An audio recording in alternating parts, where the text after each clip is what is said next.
วัสดีค่ะสะสปอย EP ที่3นะคะแล้วก็อยู่กับมักซีเนาะตอนนี้เรากำลังจะไปที่เนเธอร์แลนด์ค่ะ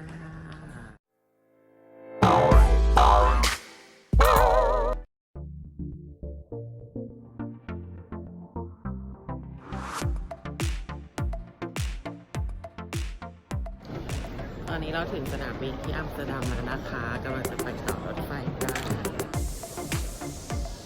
หลังจากเราลงจากสนามบินอัมสเตอร์ดัมนะคะก็จะมีตู้บริการให้เราซื้อตั๋วรถไฟเข้าเมืองนะคะสามารถซื้อได้ทั้งขาไปแล้วก็ขากลับนะคะสามารถระบุวันที่แล้วก็ซื้อขากลับได้ด้วยนะคะส่วนตั๋วรถไฟที่เราใช้ในเมืองนะคะสามารถซื้อแบบเป็นเหมารายวันได้เลยนะคะอย่างมัดก็เหมา3วันเลยนะคะก็เอาไว้ใช้นะคะใช้ได้กี่ครั้งก็ได้นะคะใน3วันตอนนี้เราก็มาถึงที่โรงแรมแล้วนะคะโรงแรมชื่อ Leonardo Royal Hotel นะคะก็เป็นโรงแรมที่ค่อนข้างใหญ่นะคะแล้วก็ไม่ไกลจากตัวอัมสเตอร์ดัมสักเท่าไหร่นะคะ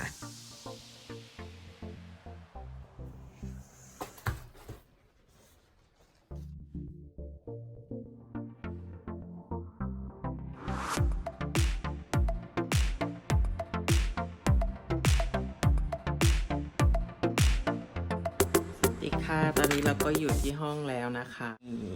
วิวข้างนอกจ้า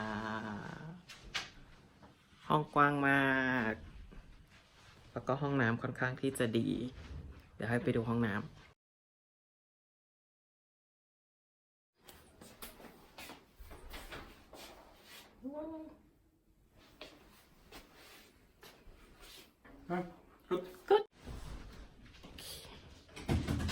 เตียงก็กว้างนะจ๊ะวิวก็ดี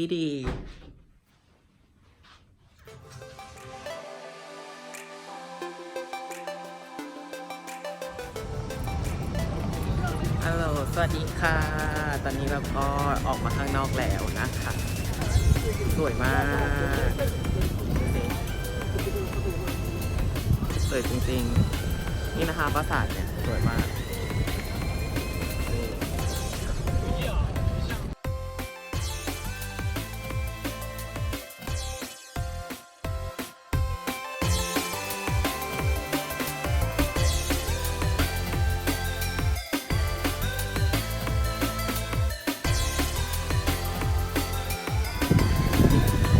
สวยมากนะคะทุกคน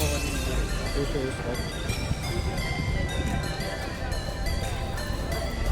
ตอนนี้เรากำลังจะเดินไป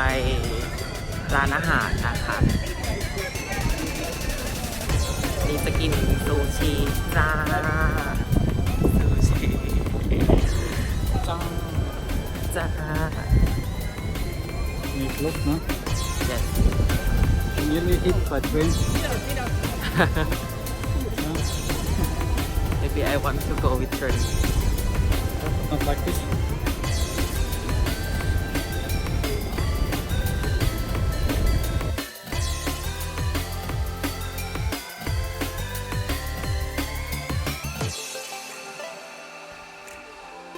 ตอนนี้เรากำลังจะเดินไปทานอาหารที่ร้านซูโม่นะคะซึ่งไม่ไกลจาก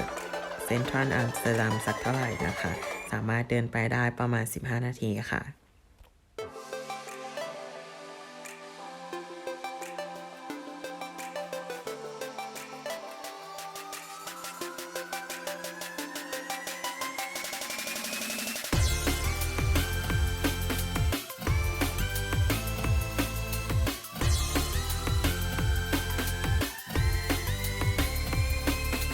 ถึงแล้วนะคะร้านอาหารซูโม่นะคะเป็นร้านอาหารที่เป็นบุฟเฟ่นะคะก็ราคาหัวละประมาณ 1,500 บาทค่ะก็สามารถสั่งได้5 อย่างต่อครั้งนะคะสั่งได้ทั้งหมด5 ครั้งนะคะซึ่งบรรยากาศในร้านก็จะตกแต่งสไตล์ญี่ปุ่นนะคะแล้วก็จะเป็น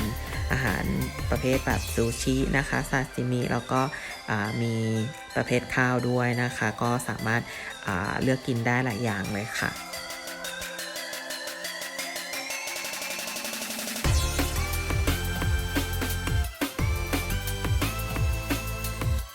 สวัสดีค่ะตอนนี้เราก็ทานข้าวเสร็จแล้วนะคะแล้วก็กำลังจะเดินไปนั่ง เรือเล่นนะคะเรือก็จะหน้าตาประมาณแบบนี้แล้วมั้งกำลังจะไปขึ้นเรือ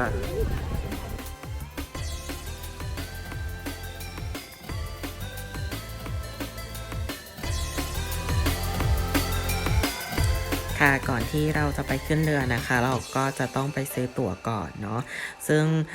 ตั๋วค่ะก็เราสามารถซื้อตั๋วได้นะคะแล้วก็เรือเนี่ยจะมาทุกๆ15 นาทีนะคะก็จะเปิดตั้งแต่เช้าเลยนะคะแล้วก็รอบสุดท้ายเนี่ยจะหมดประมาณ3 ทุ่มค่ะ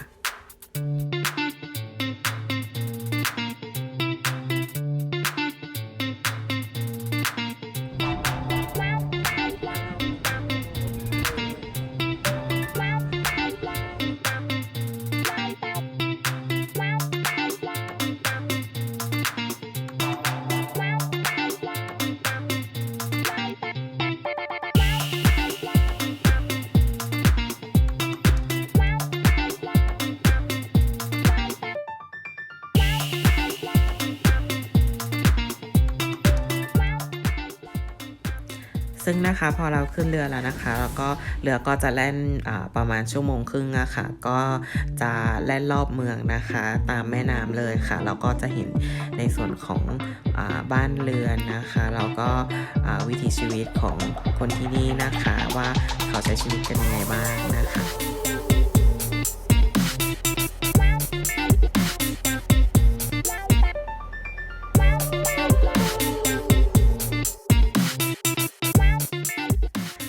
ซึ่งอย่างที่เห็นนะคะก็บ้านเมืองจะเป็นเอกลักษณ์มากนะคะ แล้วก็ผู้คนเนี่ยชอบใช้ในส่วนของจักรยานนะคะค่อนข้างเยอะมากเลยเราจะเห็นจักรยานเยอะมากเลยนะคะ เราจะเห็นได้ว่ามีเรือหน้าตาแปลกๆมากมายเลยนะคะ ซึ่งเรือพวกนี้บางคันเนี่ยเขาก็จะไม่แล่นแล้วนะ ซึ่งเขาจะทำเป็นเหมือนแบบร้านอาหารหรือว่าทำเป็นที่พักอะไรอย่างเงี้ยค่ะให้คนเช่านะคะก็บางเรือเนี่ยก็จะเป็นที่พักอาศัยของคนเลยนะคะ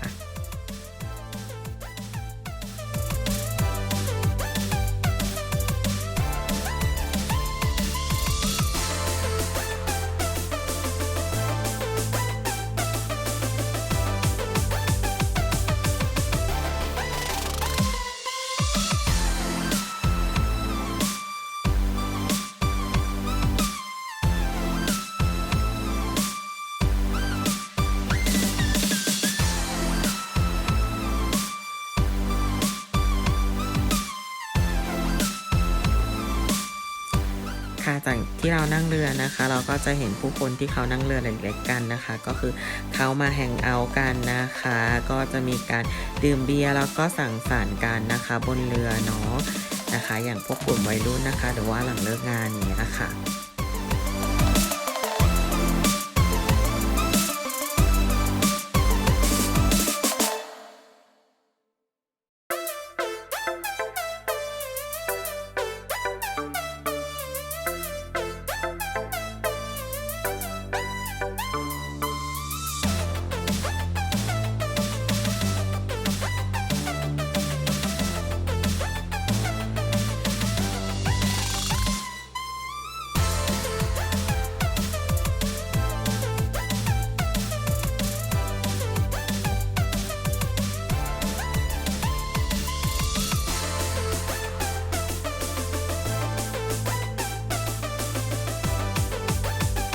ยังไงวันนี้สารสปอยก็ลาไปก่อนนะคะ ฝากกดไลค์นะคะ แล้วก็กดติดตามที่ Facebook แล้วก็ Instagram ด้วยนะคะ ขอบคุณมากค่ะ